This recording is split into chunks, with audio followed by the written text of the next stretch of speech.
So we're busting out the Streamlabs for this one, because we've got 4 nations, we've got 4 rosters to dive into, and we've got millions and millions at home that are all upset about the snubs and the guys who did make their teams. Let's dive into all of this and more into one big jam-packed video instead of doing 4 separate ones. I feel like that's kind of ridiculous at this point. Starting out with Team Sweden. Take a look at this. The 4 nations roster for Team Sweden was revealed. The forwards go as follows. You've got Filip Forsberg, Adrian Kempe, Joel Eriksson. By the way, he was just announced as injured earlier today. That's karma for that hit on Kiefer Sherwood. Gustav Nyquist, Lucas Raymond, Elias Lindholm, Victor Arvidsson, Elias Pettersson, Jesper Bratt, William Karlsson, William Nylander, Leo Carlsson, and Mika Zibanejad. On D, you have Rasmus Andersson, Matthias Ekholm, Jonas Brodin, Rasmus Dahlin, Gustav Forsling, Erik Karlsson, and Victor Hedman. And then in net, you've got Jacob Markstrom, Philip Gustafsson, and Linus Ullmark. Now, the thing is, there was one particular Swede, actually maybe 2, in San Jose, whose absence from this list went out there and caused a lot of controversy. You have yourselves William Eklund, who is of the San Jose Sharks this year, absolutely torching that team on fire. He's got 23 points in 27 games played, and it gets even better when you go over to San Jose and you see Fabian Zetterlund, who's got 19 points in 28 games this year too. The thing is, there were a bunch of guys on this forward core on Team Sweden whose presences were not really expected. Like one Victor Arvidsson of the Edmonton Oilers. Arvidsson this year has 5 points in 16 games. He has been kind of a ghost this season for the Oilers. He hasn't really been as productive this season compared to any of the other seasons he has had in the past, so I think a selection like this onto Team Sweden is more so due to reputation and what Team Sweden expects out of him versus what he has done this season. It's been very apparent that the 2 guys in San Jose have been more productive, so the question here is, why did Arvidsson make it? Well, I think that's probably the reason here. 5 points, 16 games, definitely not great. Then you go over onto Gustav Nyquist, who also made Team Sweden. He is at a whopping 10 points in 25 games as well, although similarly to Arvidsson, I mean, Gustav Nyquist had 75 points last year. The selection here to Team Sweden might have already been penciled in as far back as the summer, because they might have been like, yeah, we think he can be this good, we think he can produce as many points as he can in this tournament, and we value experience and age over guys like William Eklund, for example, who is still really, really young.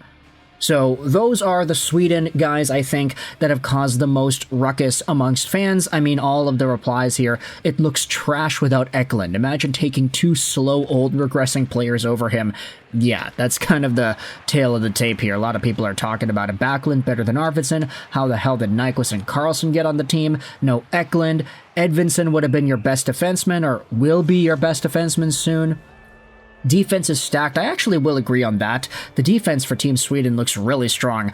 Andersson, Ekholm, and Brodin are all awesome, not to mention franchise-defining talent Rasmus Dahlin. Gustav Forsling is also awesome too, and Victor Hedman. This is all a really strong D-core, with the exception of Erik Karlsson, I would say. Then heading over onto Team Finland, I feel like there isn't really any surprise here. The guys that are selected are pretty reasonable. It's just, on defense in Finland, you can definitely say there's more to be desired. Let's go over the roster here for Team Finland. Sebastian Aho, Joel Armia, Alex Barkov, Mikael Granlund, Erik Haula, Roope Hintz, Kaapo Kakko, Patrik Laine, Artturi Lehkonen, Anton Lundell, Eetu Luostarinen, who is a pretty surprising pick, but it's good to see him make the team, Mikko Rantanen, and Teuvo Teravainen for forwards. On defense, this is where things get a little bit dicey. You've got Joni Hakanpää, Miro Heiskanen, Esa Lindell, Nico Mikkola, Olli Mata, Rasmus Ristolainen, and Juuso Välimäki. That pairing of Heiskanen and Lindell is going to play all the minutes. Like, everybody else is mid to not great, I would say, on D, but Heiskanen and Lindell is the only pairing that actually does have a chance of being considered great. However, I'd say forward depth, it's pretty strong. I'd say the goaltending is pretty strong too. Kevin Lankinen, Ukko-Pekka and Jussi Saros. So nice to see Lankinen and Saros reunited, the former Nashville Predators over there. We're going to skip over this one, honestly, because I feel like there isn't really much to look at with Team Finland. It's pretty cut and paste. A lot of people were kind of questioning the Armia pick, but ultimately, I do think this was the right pick, especially over a guy like, let's say, Jesperi Kotkaniemi or a Jesse Puljujärvi. Armia provides a lot more stability to what would essentially be a bottom six role. So his inclusion here on Team Finland I think is pretty good. The rest of the team, I think it looks pretty solid. Then you go over onto the North Americas, because Team USA was revealed as well. There's a lot of controversy with this one. Forwards, Matt Boldy, Kyle Connor, Jack Eichel, Jake Gensel, Jack Hughes, Chris Kreider, Dylan Larkin, Austin Matthews, JT Miller, Brock Nelson, Brady Tkachuk, Matthew Tkachuk, and Vincent Trocheck. A lot of people are asking, hey, where's Tage Thompson? Hey, where's Cole Caulfield? Cole Caulfield is one of the top goal scorers in the league, with 16 goals in 25 games and 23 points, on pace for 52 goals this season. Where is he? I think a lot of people were getting hung up on the numbers and the potential of these younger guys rather than thinking about the stylistic play that Team USA is valuing here. This roster is not bad. Sure, you can say that Chris Kreider doesn't produce as many goals as Cole Caulfield. You can say that a guy like Brock Nelson, for example, isn't as talented as a Tage Thompson. But I think this roster is more so a combination of veteran skill as well as trust, I would say, versus the up-and-coming flashy talent that you have right now. It's not necessarily that Chris Kreider is a more deserving player than Cole Caulfield, but it's just I think Chris Kreider brings a little bit more to what this roster is trying to build, like net front battles and size. Okay, maybe Kreider is not the best example to use for size, but he's definitely bigger than Caulfield. And then, if you want to talk about Tage Thompson, I mean, Brock Nelson has been on an absolute heater this season, so I'm actually not surprised to see him be included on this list. Vinny Trocheck, I say, is maybe a little bit less of a higher tier candidate, especially with how the Rangers have been performing this year. Yeah, Caulfield, Thompson, snubbed, ridiculous. Kreider, Tage Thompson is a superstar. Matt Boldy isn't even an all-star. A lot of people are questioning Brock Besser, too, on the Canucks front, but I think because of injuries, that's why he was held out here. On defense, you've got Brock Faber, Adam Fox, Noah Hannafin, Quinn Hughes, Charlie McAvoy, Jacob Slavin, and Zach Werenski. That is a stacked D-core. Every single one of these guys is great. Quinn Hughes, of course, being the best of them all. And then on goalies, you've got Connor Hellebuck, Jake Ottinger, and Jeremy Swayman. If Thatcher Demko was not injured, Jeremy Swayman would not be in this tournament. Straight up. I mean, they're going off a reputation, they're going off of what he did last year and trying to project that into the future. I will say Swayman has been a bit better the past few weeks compared to the start of the season, and I only know that because he's on my fantasy team, so I was very disappointed to take Swayman with the 4th overall pick in my draft this year. He kind of has no choice but to get better, right? And Team USA is betting that he gets better as well. But ultimately, this USA roster, I'd say, a lot of people are mostly talking about it because of the forward snubs, because of Thompson, because of Cole Caulfield, because of Brock Besser. We also had ourselves a tweet made here by Rick Dollywall. I expect the Canucks players, JT Miller, Quinn Hughes, Pettersson, and Lankinen to be named to the Four Nations rosters today. I believe Besser and Demko will still get looked at in case of injuries. So there you go. There's kind of the verdict there. Team USA could be a little bit different depending on who gets injured, who sticks around. I mean, some of these guys are good, obviously, and there's a lot of top-tier talent, but ultimately there are names that are getting snubbed, and I think that's definitely going to be a conversation point heading into the tournament in February.